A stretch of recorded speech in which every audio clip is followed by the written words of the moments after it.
Alien orphan girl cried alone in the cold. A human wrapped her in his coat and took her home. The pre-dawn structural walk on the 11th line elevated transit corridor was, under most circumstances, the part of Merrick Solano's job he liked best. It was quiet at 4 in the morning. The city hadn't started yet, hadn't remembered what it was supposed to be, and the transit line ran above it all like something still deciding. The lights of the lower districts made patterns in the mist below. The support pillars rose out of that mist and disappeared into the dark overhead, and Merrick walked the service path between them with his flashlight and his inspection tablet and his thermos of coffee that was already going cold.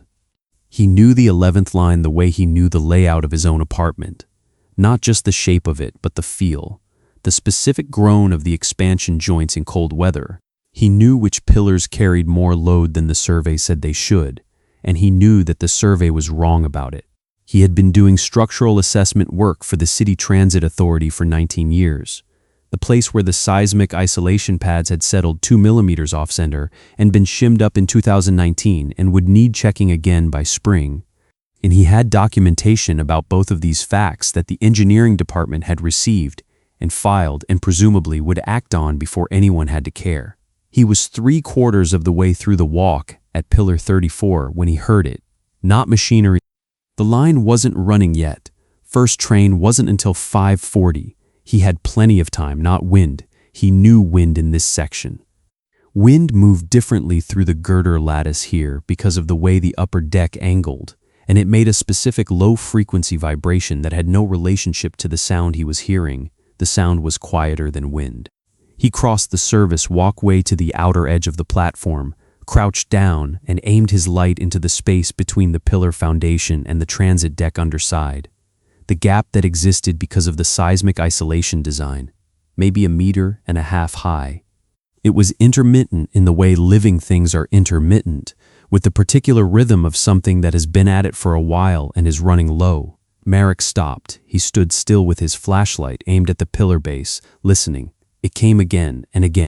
She was curled against the base of the pillar with her knees drawn up and her arms wrapped around them, and she was wearing what appeared to be a child's thin jacket over a long-sleeved shirt and leggings, and she was not dressed for 4 in the morning in November, accessible from the platform edge if you were willing to duck. He had been in there before.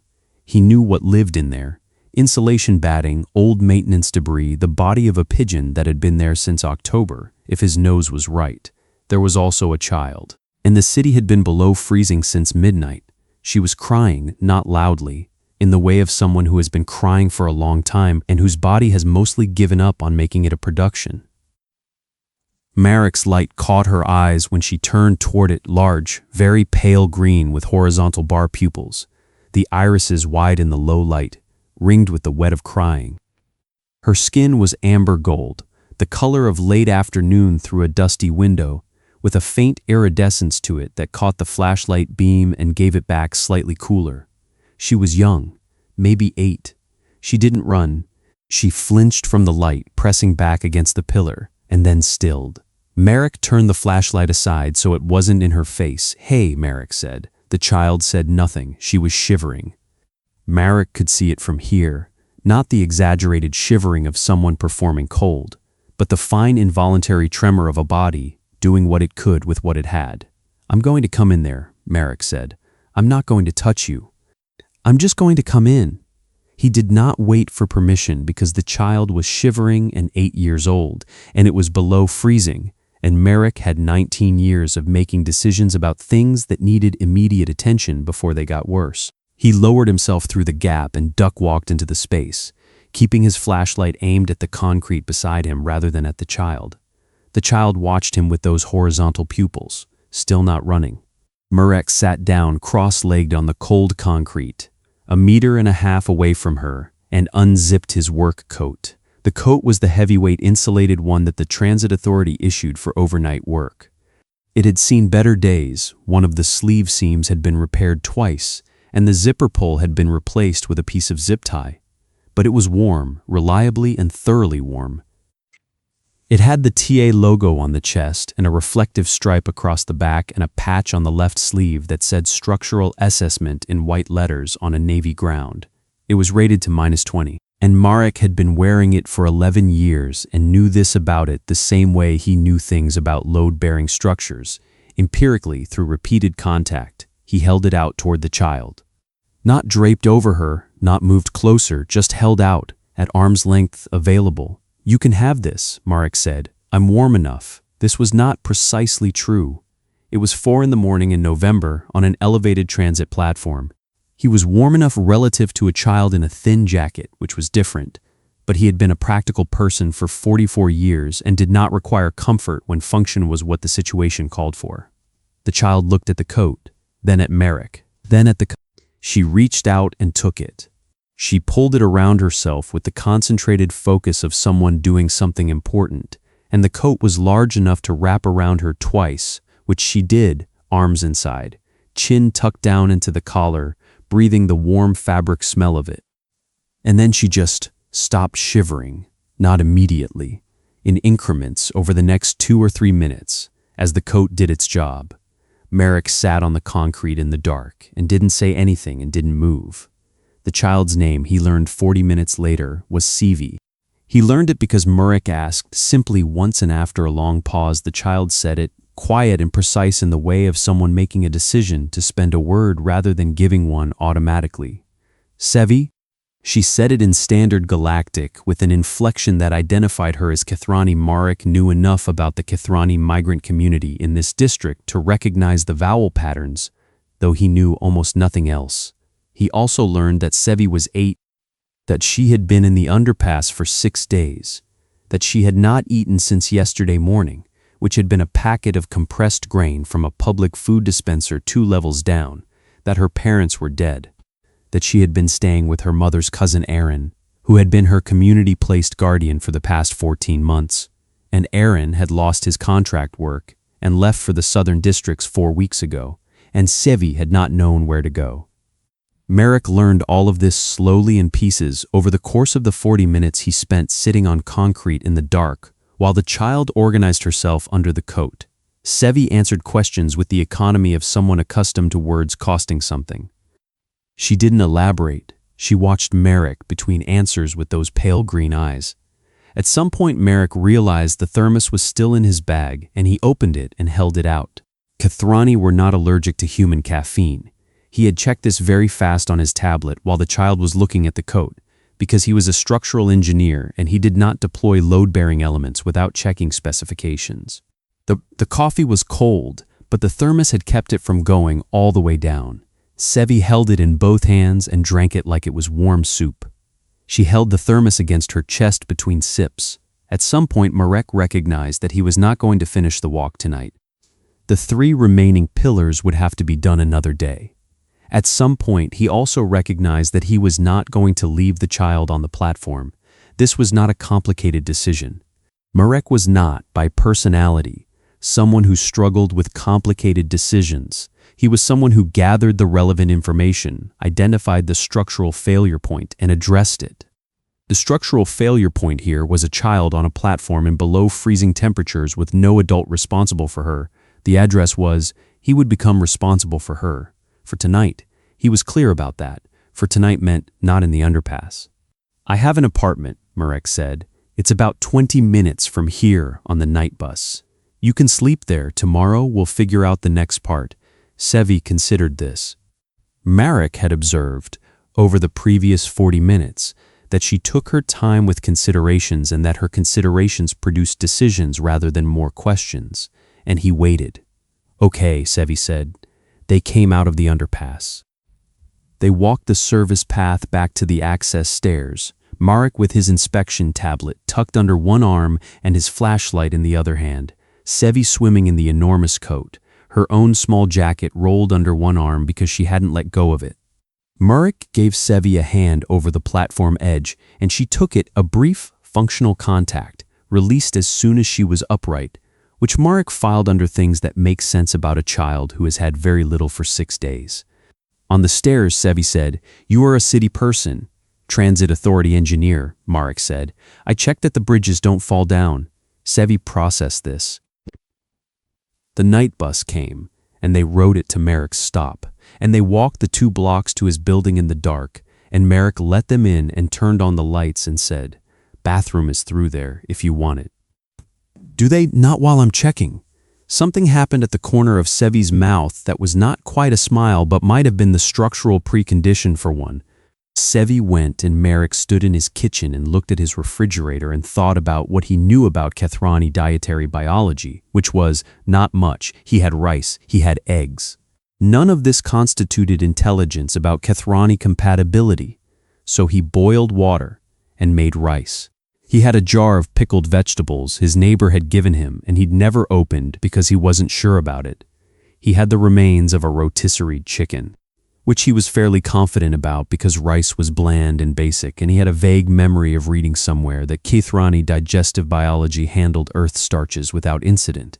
He put the rice on the table with a spoon and sat down across from it and waited. Sevi came out of the bathroom. She had washed her face and her hands.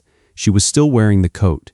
She sat down across from Merrick, looked at the rice, and ate it with the efficient attention of someone who is very hungry but has decided not to be undignified about it. When she finished, she looked up. "Thank you," she said. "You're welcome," Merrick said. "The couch pulls out. I'll get you a blanket." He did. Sevi examined the pull-out couch with the same precise attention she applied to everything else, pressed the mattress once with her hand as if assessing load distribution, and seemed satisfied. She kept the work coat over the blanket. Marek turned off the living room light. The city's Kethrani Community Liaison Office was located in a shared space on the 4th floor of a civic building 6 blocks from Merrick's apartment, which he considered convenient, and was staffed by a woman named Dessa who was Kethrani herself, amber gold skin. He went to bed and lay in the dark and thought about what you did, practically speaking, with an 8-year-old Kethrani child whose community guardian had left the district and who had no current legal placement. In the morning, he found out. The same iridescent quality that Marek now knew to look for, mid-40s, wearing a structural hearing aid on one ear and reading glasses pushed up on her forehead. She looked at Marek and then at Sevi, and then back at Marek with the expression of someone doing rapid calculation. Pillar 34, 11th line elevated corridor, and you brought her home. It was below freezing. Dessa looked at Sevi. "You found her on a transit platform," Dessa said. "Pre-dawn structural walk," Merrick said. Who was wearing Merrick's coat again. She had put it on when they left the apartment with the air of someone exercising an established right and sitting in the office chair with her feet not quite reaching the floor. "Sevi," Dessa said, in a gentler register. "Can you tell me your family name?" "Men," Sevi said. "My mother was Rail Men. My father was Chorus Men. They died in the Line 7 collapse." Dessa's expression shifted in a way that suggested she recognized the name. "I know," she said. "I know your parents' names." She paused. "Do you remember me?" A long silence. Sevi studied her with those horizontal pupils. "From the placement meeting," she said finally. "That's right." Dessa set down her pen. "I was the one who placed you with Aaron." The Kethrani community, Dessa explained to Marek, while Sevi examined a map of the district on Dessa's office wall with concentrated interest, operated a formal custodial network for children without immediate family, a structure that predated resettlement. "I should have checked on that placement sooner than I did. I'm sorry I didn't." Sevi received this apology with the equanimity she appeared to apply to most things, which Merrick was beginning to understand was not the same as indifference. Designed for their home world's community model, which assumed a stable geographic community rather than a migrant population spread across 3 districts of a city that had not especially planned for them. The network worked when the community was stable. When it wasn't, children fell through the gaps in it the way water finds the path of least structural integrity. "Which is what happened," Dessa said. "I can see that," Marek said. "What needs to happen now?" What needed to happen now was, Sevi needed to be registered with the city as having a current temporary placement, which required Merrick to file as an emergency provisional adult responsible party. He had brought his documentation folder because he was Merrick Solano, and he had been building a documentation folder since 7 that morning, and he had a list of questions organized by category. What needed to happen after that depended on whether the community custodial network could identify a permanent family placement within the Kithrani community, which Dessa said, with the transparency of someone who respected practical information, which required a background check and a home assessment and a fee and 3 business days, would be difficult. The network was at capacity, had been at capacity since the resettlement, and Sevi had complicated placement history. What makes it complicated? Merrick said. Dessa hesitated. Sevi's parents were from different regional communities within the Kithrani tradition. The custodial designation after their deaths should have been straightforward, but there were competing jurisdictional claims from both regional groups. Aaron was a compromise placement. He wasn't anyone's first choice, and when he left, she paused. When he left, neither group wanted to take on a child the other group had designated. Marek looked at Sevi, who had moved on from the map, and was examining a small potted succulent on Dessa's windowsill with a pointed fingertip, carefully not touching it. What about a non-Kithrani placement? Merrick said. Dessa looked at him steadily. Is that what you're proposing? I'm gathering information, Merrick said. This was, he recognized, not entirely different from how he approached structural assessments. You developed a read on the situation quickly, from experience and direct observation. But he understood on the transit line home that afternoon, with Sevi sitting beside him looking out the window at the city going past, that he had already made the decision and was now constructing the documentation to support it. And then you did the rigorous work of confirming it because your read wasn't enough on its own, and confirmation was what made it real. His read on the situation was that the child currently wearing his work coat and watching the elevated track supports go past. He had noticed Sevi tracking the supports one by one, with those horizontal pupils needed a place to be, and that Merrick had one. The home assessment was conducted by a city inspector named Harlan, who spent 40 minutes in his apartment with a clipboard and noted 3 things he wanted him to address: a loose cabinet hinge, a window latch that stuck. He filed the emergency provisional registration that afternoon. The background check came back clean in 2 days. And the exposed junction box in the hallway that had been on his to-do list since he moved in, all of which he fixed within 24 hours and sent photographic documentation of, because he was Merrick Solano. Sevi spent these days in Merrick's apartment with the particular quality of presence that Merrick came to recognize as Sevi learning the space. She did it methodically, touching walls, opening and closing cabinet doors with careful attention, sitting in each different chair to see what it showed her, standing at windows for long periods looking out, not restlessly. Precisely, she was cataloging.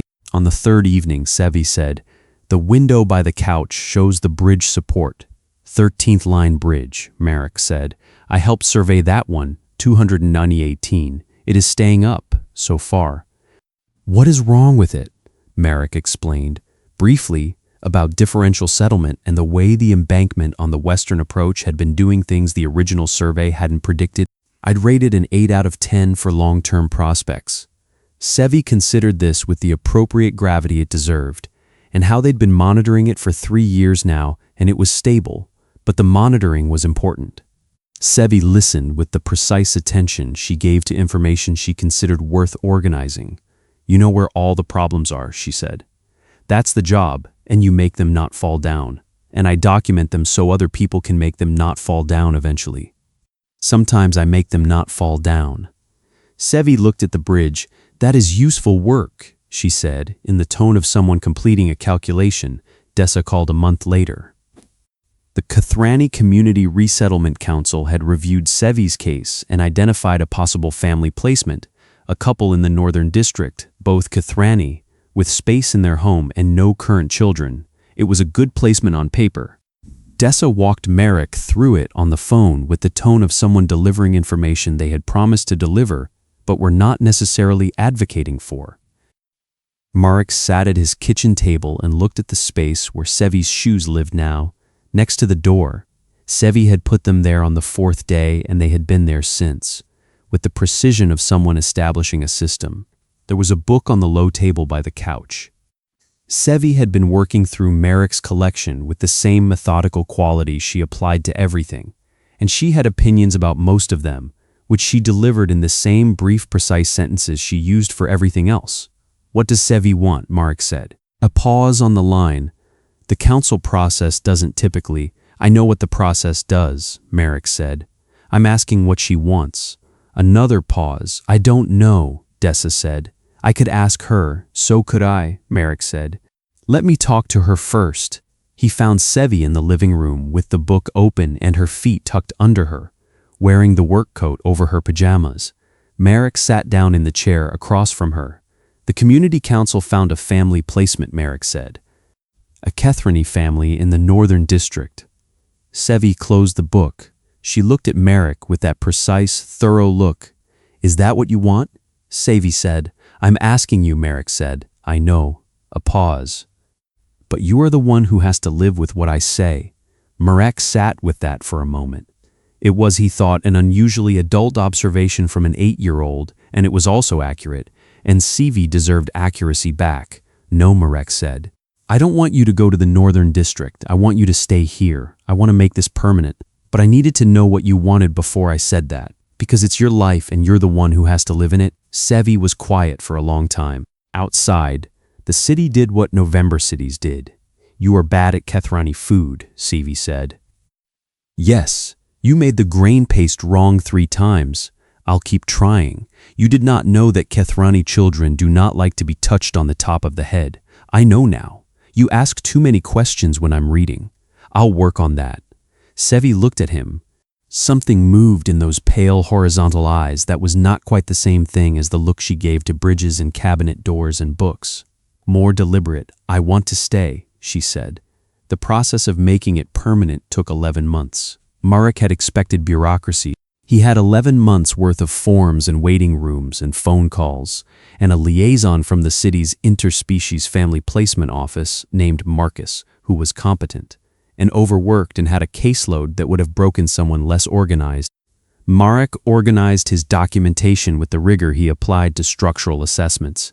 He kept everything. He cross-referenced everything.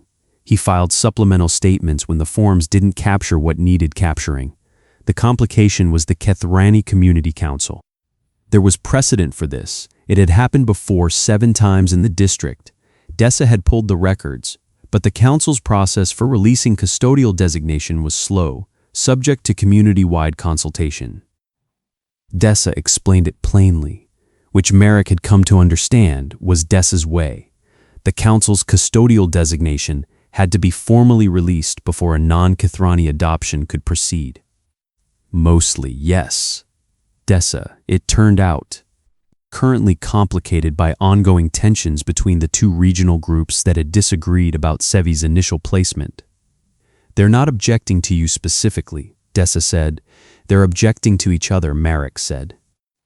Had been working with the council for 12 years and had opinions about both regional groups and the exhausting quality of their disagreements that she expressed with the restraint of someone who had learned the hard way to be precise rather than satisfying. She appeared at the 3rd council meeting with a formal written statement about Sevi's welfare that was in Marek's assessment, one of the more precisely devastating documents he had encountered, in that it said exactly what the situation was in language that could not be misread, and said it in a way that put the question back to the council. What was the purpose of the custodial designation if not the child's welfare? She was also, Marek observed over the course of the 11 months, consistently on Sevi's side in a way that didn't announce itself. And what had the child's welfare looked like for the 14 months before this placement? The council released the custodial designation 6 weeks after that meeting. Marcus sent Marek the scheduling notice for the finalization hearing on a Tuesday morning. Marek read it twice at his kitchen table and then texted Dessa. Hearing date confirmed. Dessa texted back, good. They were in the kitchen. Marek was making the 3rd iteration of the Kethrani grain paste, this one using a recipe Dessa had sent him with very specific notes about temperature and timing, and Sevi was reading at the table in the coat. And then, after a pause, she's good for you, you know? You're less insufferable than you were at the beginning. Marek thought about this for a moment and texted back, that's the nicest thing you've said to me in 11 months. Don't push it, Dessa said. He told Sevi that evening, which had by now become something between a garment and a permanent structural feature of her. The hearing is in 6 weeks, Marek said. After the hearing, it's official, permanent. You're mine and I'm yours. Sevi looked up from the book. In the legal sense. In all the senses, Sevi considered this with her usual thoroughness. The forms say permanent, she said, but it is a word. They could use a different one later. They could, Marek said. But I won't. A pause. You are bad at promises, Sevi said.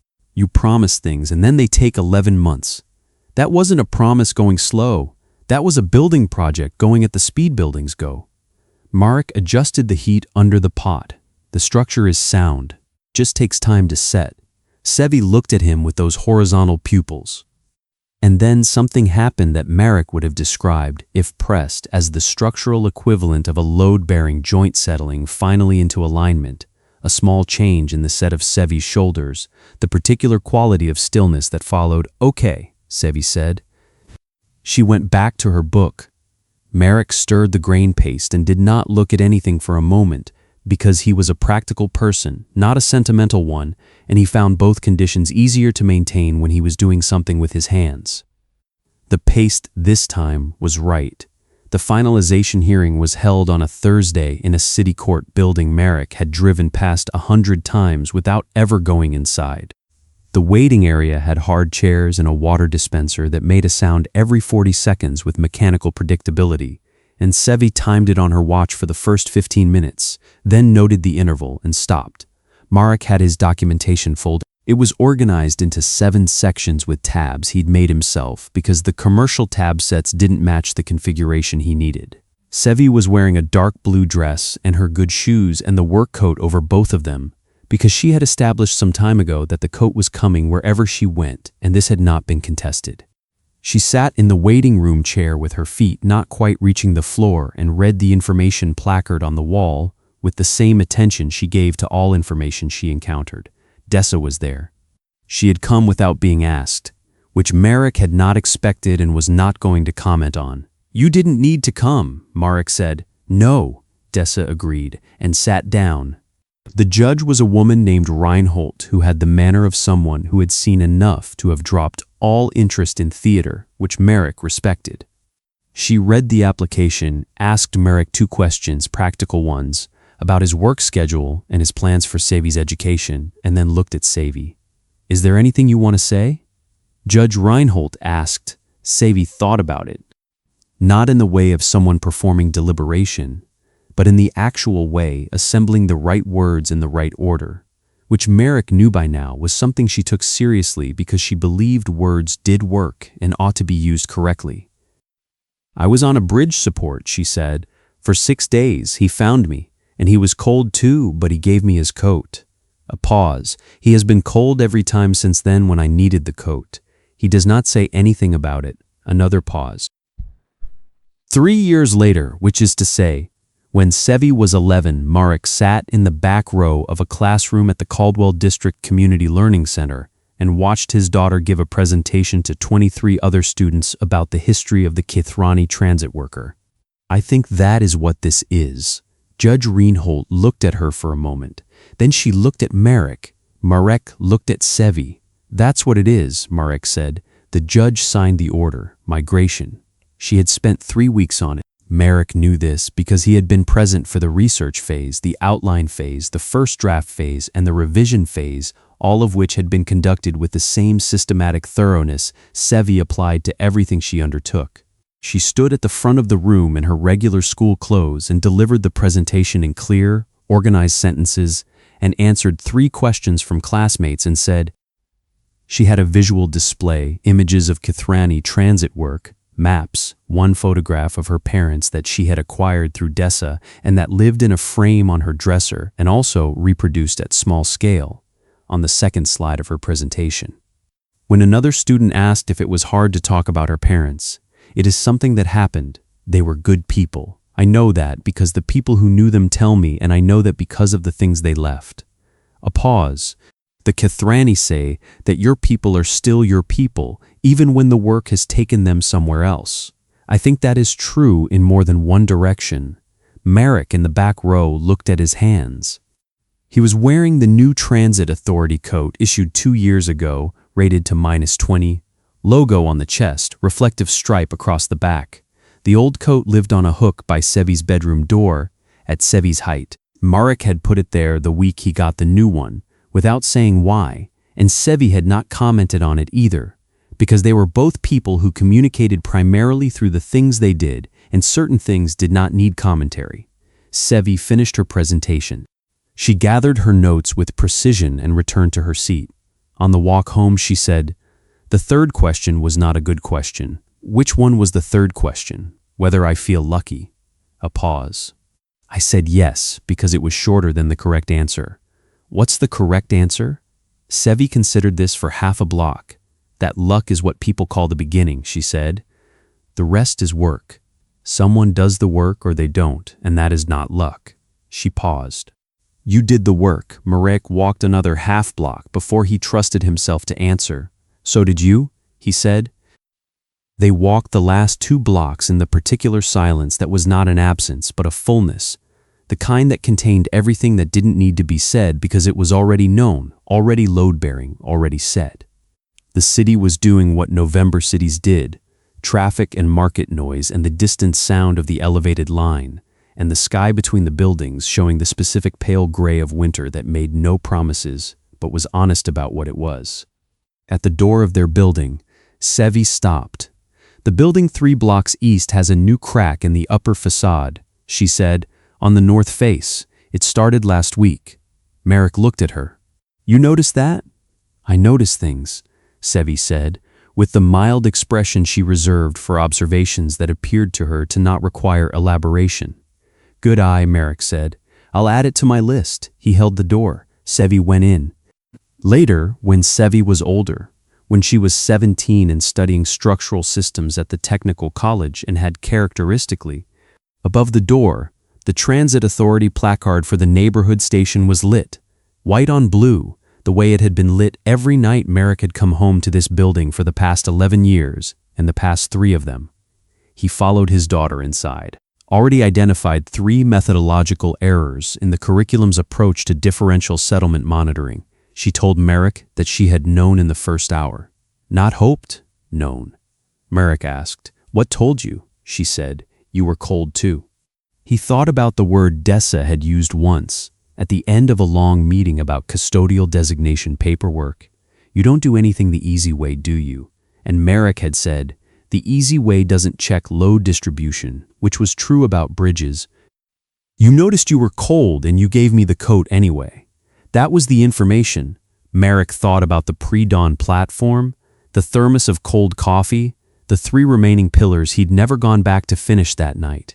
He thought about the coat now on its hook, apparently also about other things. He looked at Sevi. "You decided in an hour," he said. "Less," Sevi said. "You sat down. You did not try to leave or make it faster. You just sat." A pause. No one had just sat in a long time. Outside, the 11th line ran past.